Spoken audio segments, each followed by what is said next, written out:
ያማረኝ እኔ ሀገሬ ላይ ማለት ነው።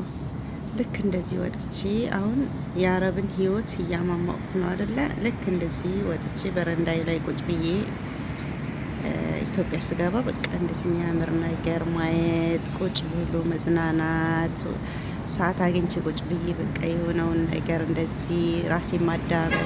ያቺን ቀን መቼ ነው የምደርሰው? ናፈቀችኝ። ከልጆቼ ጋር መቼ ነው ቁጭ ብዬ የምደሰተው የምስቀው? ከእህት ከወንድሞቼ ጋር ከእናቴ ጋር ያቺ ቀን በጣም ናፍቃኛለች። ውዶቼ ዱአ አድርጉልኝ።